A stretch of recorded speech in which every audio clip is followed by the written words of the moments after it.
Salams, namaste, and hello, my friends. We are on day 285 of the Quran habit, which is pretty amazing. MashaAllah, alhamdulillah. All praise belongs to God. And I want to talk about mistakes tonight because I think fear of making mistakes and reading imperfectly is what keeps us from reading. In fact, I'm certain of it. It makes coming to the Quran difficult, and it almost makes us, it can make some people, depending on your level of fear of correction, dread it. And so I remember I taught my girls how to read, and it's so hard sometimes for children to read. Um, it can be torturous. And if the child is constantly being corrected, or if the child is made to fear their mistakes, um, they won't love reading, and they won't want to read, and they won't want to be heard reading. And that will turn them off from books, and it will turn them off from an essential life skill and something that's extremely rewarding and enriching. So you have to turn recitation and reading the Quran into an act of, not just, it's an act of worship, but it's an act of love.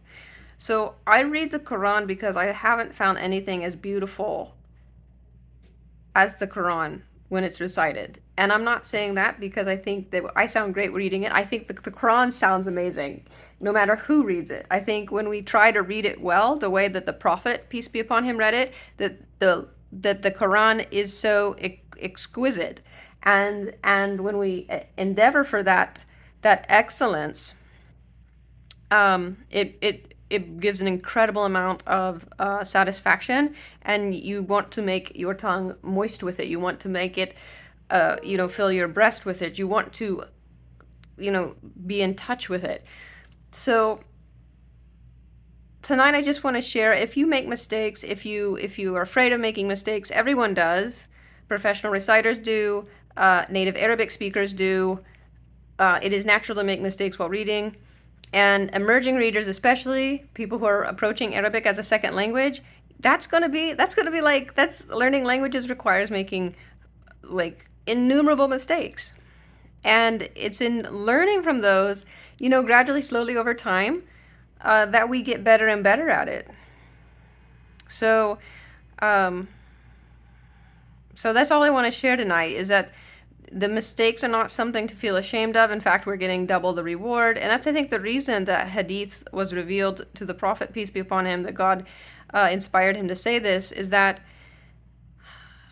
he wants to give you grace, but he wants to encourage us to read in whatever way we can, but read. Ikra, ikra, ikra. So here we go. أعوذ بالله من الشيطان الرجيم بسم الله الرحمن الرحيم قل إني نهيت أن أعبد الذين تدعون من دون الله قل لا أتبع أهواءكم قد ضللت إذا وما أنا من المهتدين صدق الله العظيم. And if it's good, it's from God, and all praise. Hoot hoot. Okay, I asked that the sawab go to, and why am I doing that? Because you should celebrate to wire a habit in. This is a fact. This is established by science. Read Tiny Habits, you'll enjoy it. Celebrate. So may the sawab of this recitation go to my parents, especially my mother, and my sister. My family's coming up, mashallah. And to my beloved friend Neelam, her sweet daughter Fatima, and their family, and everyone she loves, including her little cat Binny, and everyone. And I wish you a beautiful night. Jazakallah khair.